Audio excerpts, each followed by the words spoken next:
Hi, everyone. Welcome to another episode of Perfectly Mentored. I'm your host, Jason Portnoy. My lovely guest today is Jasmine Starr, someone that I've been trying to get on this podcast. Before I even had a podcast going, I heard her speak and was just blown away. We share a similar background in the sense that, you got into law school and you went and then you left. I got into law school but didn't even end up going.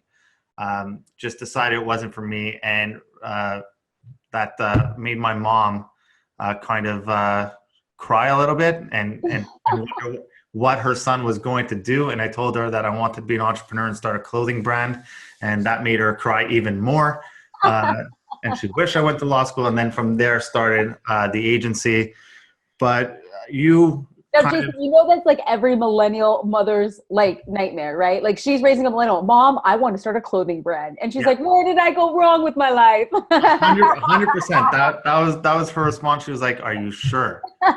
Law school is really good, but school wasn't for me. But at least I didn't, or maybe I shouldn't say that because I see how you turned out. I was just saying, but at least I didn't leave law school to become a photographer.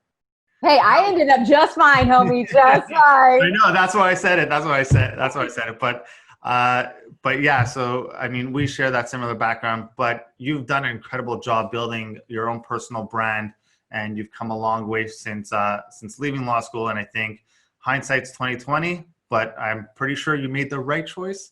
But let's for the listeners who don't know who you are, why don't you give your little bit of background?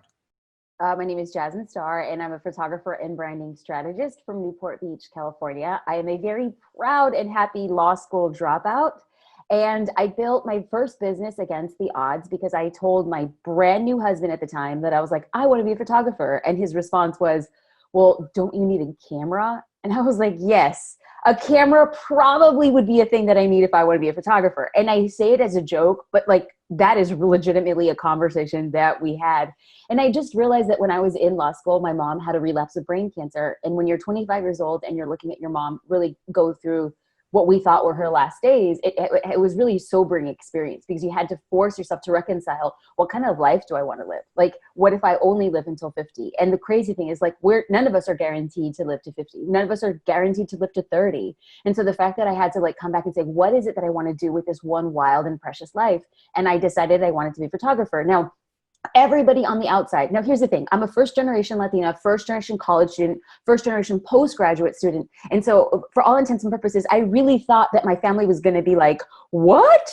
You want to do what? And in fact, it was the complete opposite. I was literally raised by people who are just like, my father came to America so that his children would have the luxury of decision. And so he just was like, if you want to leave law school, mija, go for it. You know, it was like, my mom's a total hippie. My name is Jasmine Starr and I'm a twin sister and her name is Bianca Flower. So my mom was like, whatever makes you happy, you know? So that was the start of my career. And then as I, picked up a camera in 2006, and then by 2009, I was voted one of the top photographers in the world.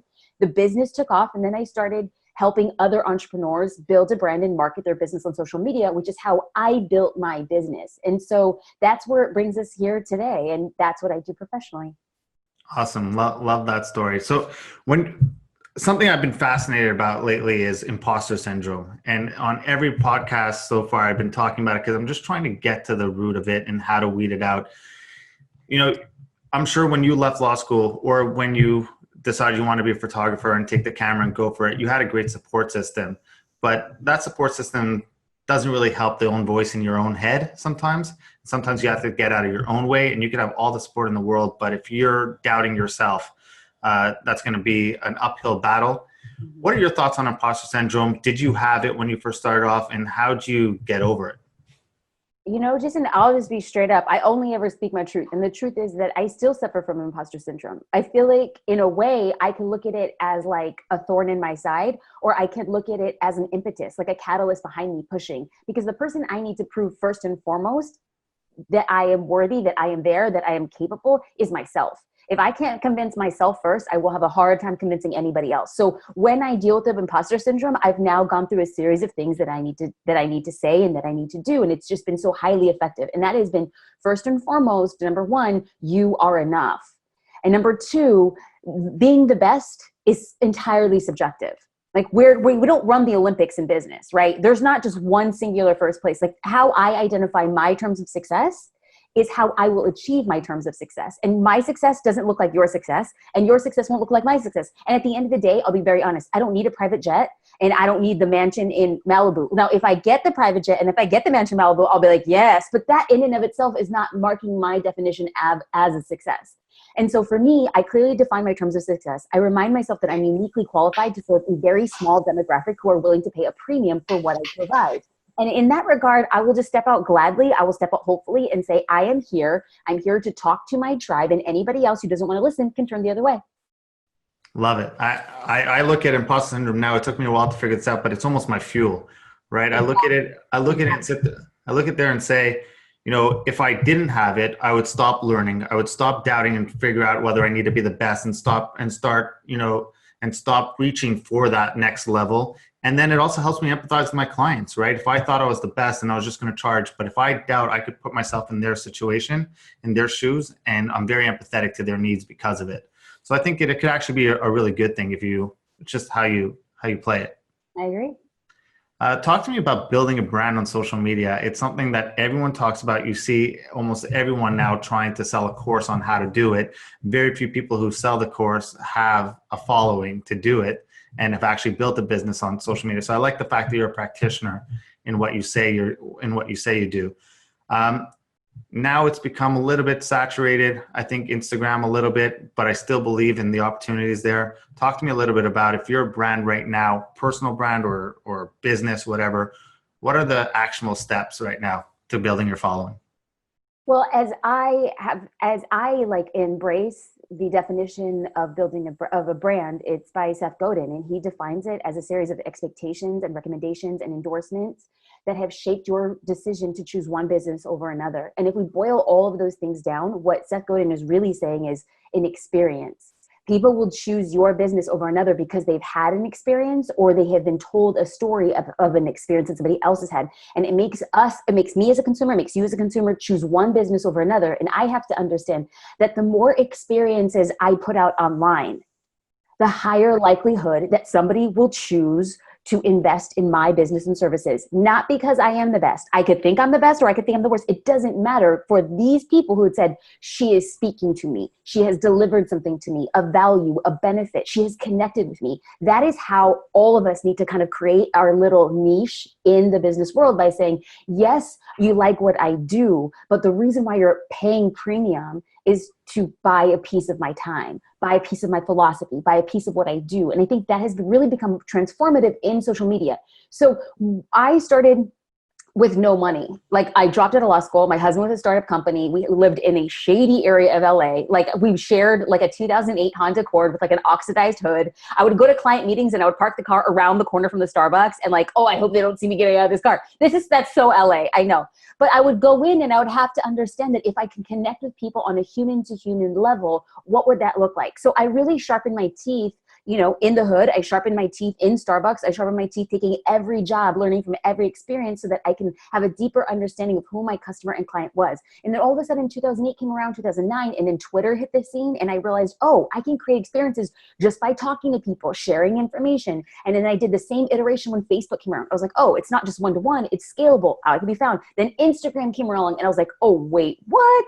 Now the game has changed. I have a multitude of ways, visually, like written wise, audio, live stories. I have ways to create experiences. And I just double down on one, positioning myself as an authority in my field. Number two, making sure to the best of my ability that people are seen, known, and heard. And number three, showing up consistently to enforce this experience about my brand day after day. Wow, so well said. I think the reason people hold themselves back a lot is they're not congruent with actually who they are and who they're putting out there. They feel like a lot of the content that should be out there, they're trying to emulate someone else and they're not who they are. How important is it to sell your own perception on things? I think that's one of the things that people actually, like you said, buy into. They're buying your take on what's going on. Mm-hmm. Right? Because they're investing in you. How important is that congruency, you know, in terms of what you put out there in terms of content?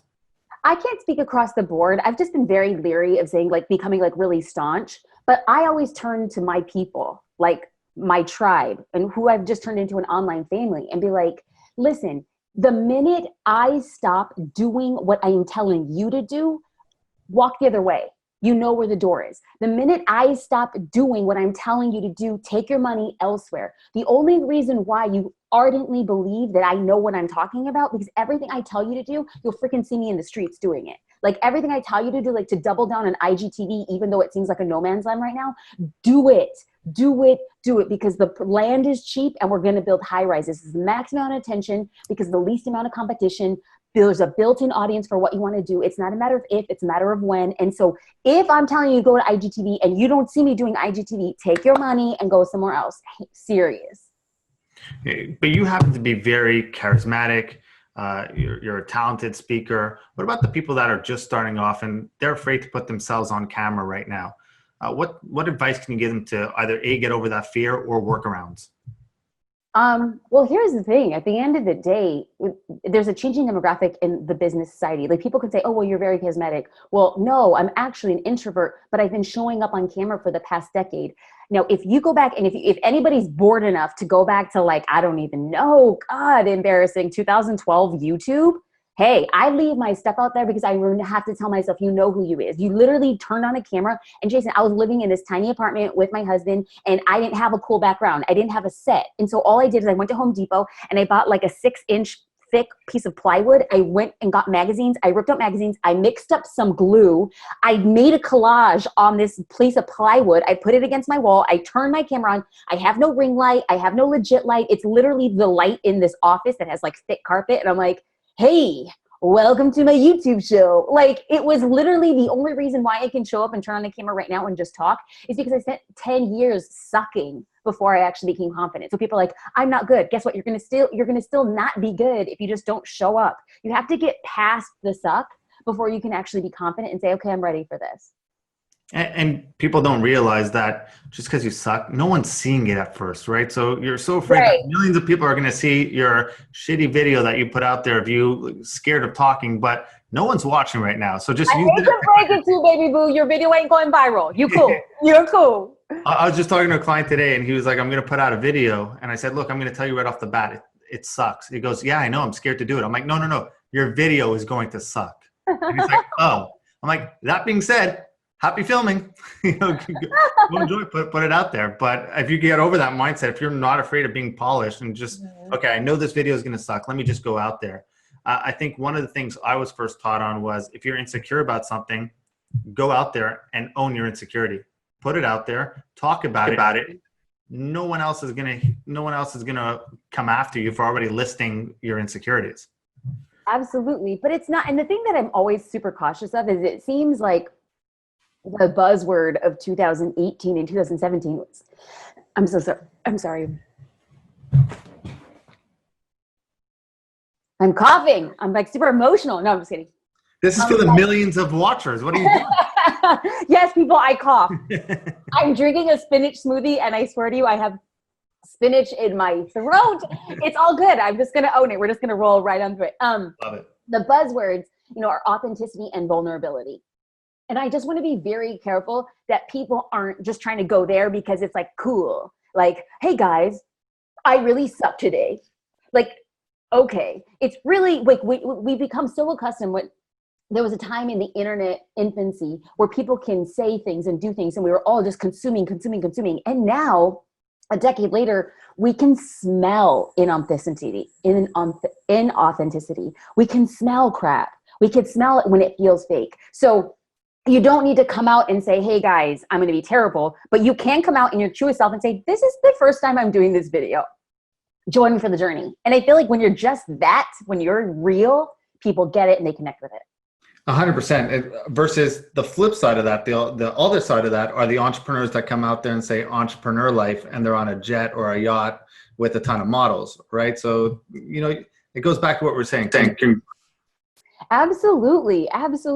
And here's another thing, because there's nothing worse than people being able to smell being pandered to in the positive, like I'm aspiring to this power life, or pandering to the woe is me, I'm just like one of you, I'm in sweatpants, entrepreneur life. Like just be you. Like people just want realness. Be real. And that really translates as you are building a brand. And when we come back to building a brand, we have to understand that not everything needs to be shared 100% of the time. My entire objective is to serve a small group of people in a highly specialized way. But the only way for us to do that as business owners is for us to understand clearly who we are speaking to.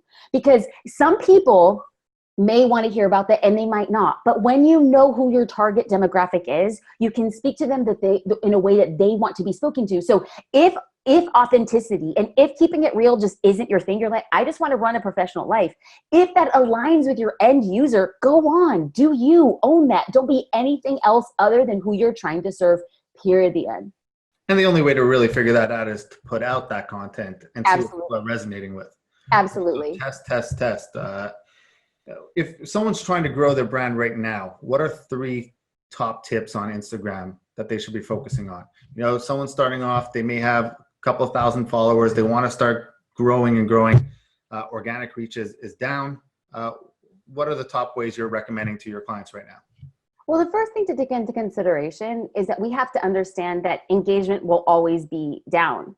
It's the fastest growing social platform. And as amazing as that is, we have to understand that like Instagram is viewable the same way that I heard this, it was analogous to Facebook. It's like Facebook was this 8-lane highway. And when you got onto that highway early on, you were flying down 8 lanes. There was never any traffic. You got in and out when you want. All of a sudden, more cars started joining the highway. And then Facebook pages got truncated down to 1 or 2 lanes. We see the same thing happening on Instagram. So here's the thing. You can either sit here and pout and say, well, my highway is getting crowded. I don't want to play anymore. Get off the freeway, boo-boo. There's more room for us. The people who are willing just to show up.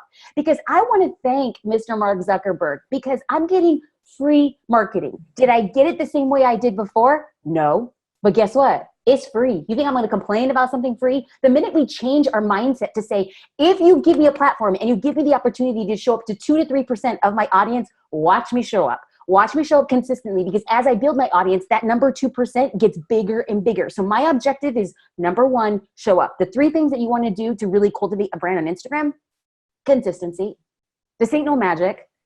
Facebook and Instagram run on algorithms. One of the 4 pieces of an algorithm is inventory. If you're not providing inventory, do not cry that ain't nobody seeing your posts. You're not playing according to the rules that they've so eloquently laid out for us. Listen, you might not like the game, learn the rules and then break them. So number 1 is inventory. And then number 2 would be understanding that not every post can sell the thing that you're selling. You cannot go on Instagram and every day talk about selling Facebook ads. It's just not going to work that way, because then all of a sudden people are like, I feel like I'm watching QVC for Facebook ads. What you have to do is create social conversations. Yes, you have to be social on social media. You have to talk about your holiday plans, what you eat, what you're doing on the weekend, where you go on vacation. Why? Because that's the thing that drives engagement. And then every so often, once you've built up that engagement, then you can come back with what Gary Vee calls like a right hook and say, I sell Facebook ads. This is what empowers me to live my life, to go on vacation, to do the holiday things. You can loop it all back together so that it's true to you, but you still got to remind people what you sell. But the only way you get people to pay attention is, first and foremost, if you lead with who you are, then what you sell. And then the last piece would be to understand that you are not important. That's just it.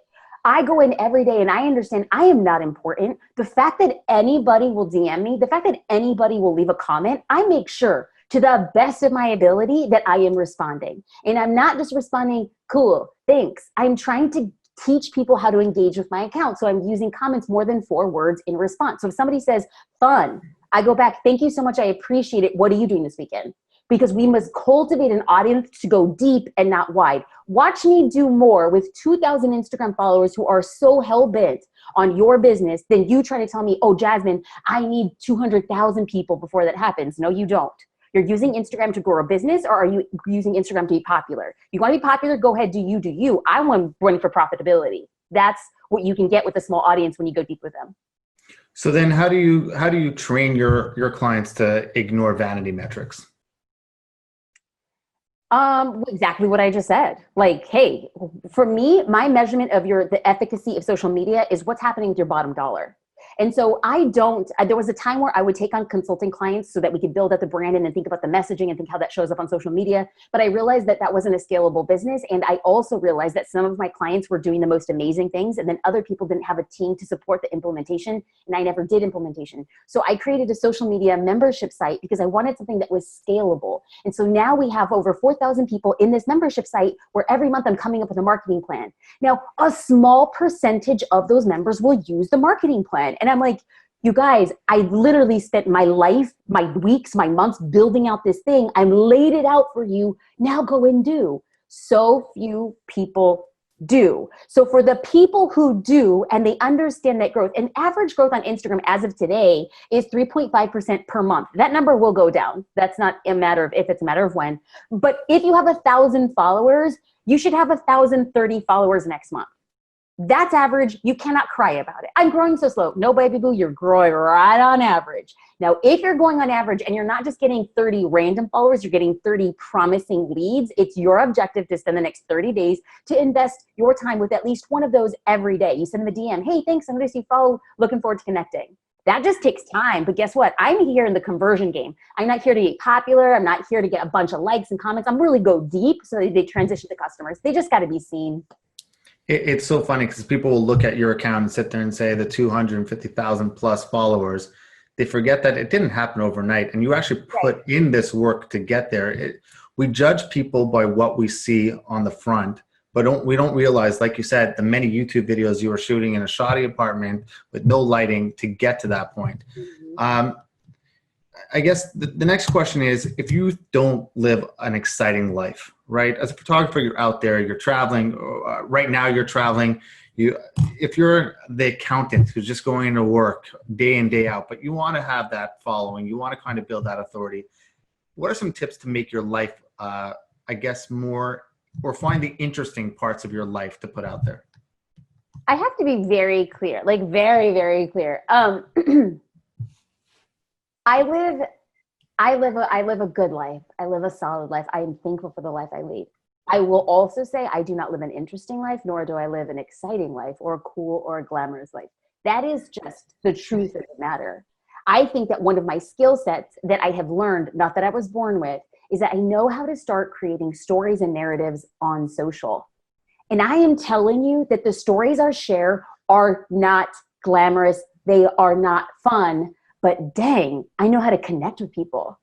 Like, that's just the fact of the matter. And many of us, I mean, I'm talking about outside of professional athletes, people who are very rich, famous people. Okay, you don't have to work that hard because people are genuinely interested. I just know that it's been a slow burn for me to grow my audience. But I'm also just like taking it home with my dog. And I know how to tell a story about that. I also know how to tell a story. Like just recently, it was a holiday weekend. It was like Labor Day in September. And I was just hanging out by a pool. Very cool, average, hanging out by a pool. But on Instagram, I saw people in Ibiza. I saw them like rooftops in Brooklyn. I saw them going to like Burning Man. And I was like, I'm just not cool. Like that was my thought. I was like, I'm just seriously not cool. And instead of me just sitting there, I decided to do an Instagram post about it. Because here's the thing that I know is that over 90% of my audience is not in Ibiza. They're not in rooftops on Brooklyn. They're not at Burning Man. So I just owned it. I was like, I'm never going to be that person. And instead, I'll read a newspaper, apply some sunblock, and me be me. And then a ton of people, me too, me too, me too. And so if I have to choose an audience to identify with, I'm going to go with the populace. I am of the people and for the people, and that's where I will always be. I'm never going to have this misnomer that I'm going to live this jet life. I live a good life. But my barometer of success is my family healthy? Can I make decisions? Do I have freedom? Can I work wherever in the world? Do I not have anybody telling me what to do? Am I taking care of my team? Hell yes, I'm living my dream life. That's just it. The money is just bonus. The money is bonus. I have this dream. I don't even know where this is coming from. I have this dream. I'm very open with this with my business partner, who's also my husband. I was like, I want to give away 90% of our income. Not because I am benevolent and not because I'm some patron saint. I just want to be so wealthy that it doesn't even matter to me.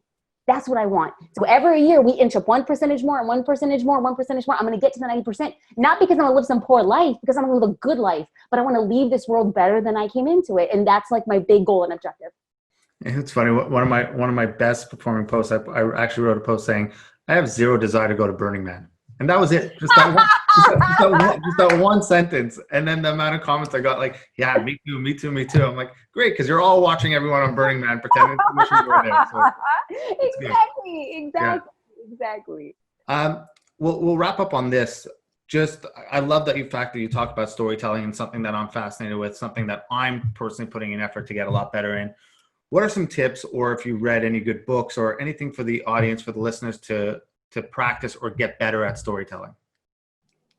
This is like a very deep question. We could literally talk about this for hours. It's something I'm really passionate about, and so passionate that as part of Social Curator, it's going to be our November issue. Our November issue is all about storytelling on social media, because we have to understand that our captions are micro stories. And so I will give you like a brief overview. And the brief overview is that the story has to be personal. Now, the story does not have to be about you, but it has to be your interpretation of something, and then bringing people in on the journey. And the reason why storytelling is so effective on social media is because it's hardwired into our brain. It's like, it's proven, it's science. We can get into that, but I'm not going to bore you with it. Science has proven that when humans hear a story, they do one of two things.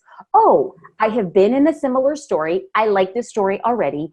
Or they put themselves in the story as an ancillary character within the story. So I could sit here and tell you, oh, so I went to the market and I bought some milk and I really love Captain Crunch cereal. And in your mind, if you hate Captain Crunch, you will praise, oh, I'm in the grocery store. If I was there, I wouldn't get Captain Crunch. I would get Cookie Crunch, or whatever the case may be. But we now put I want Captain Crunch. Well, I'm gluten-free, which is so annoying. I love the fact I'm eating like checks.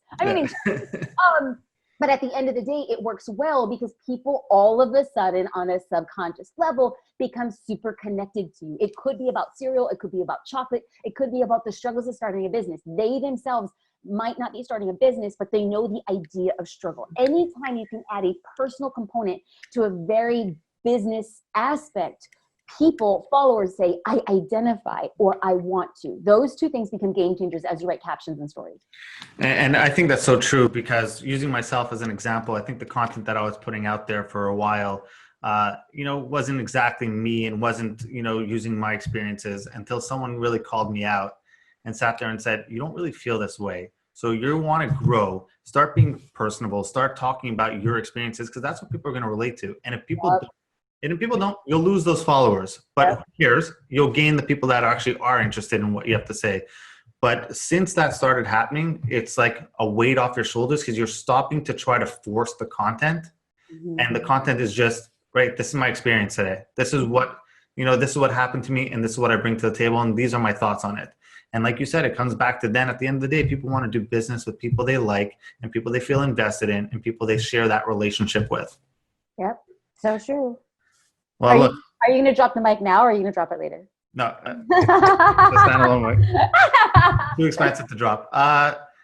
Jasmine, thank you so much for doing this. I've been doing this I've been trying to get you for a bit. I know you're busy, so I just appreciate you coming on and doing this. It means the world to me.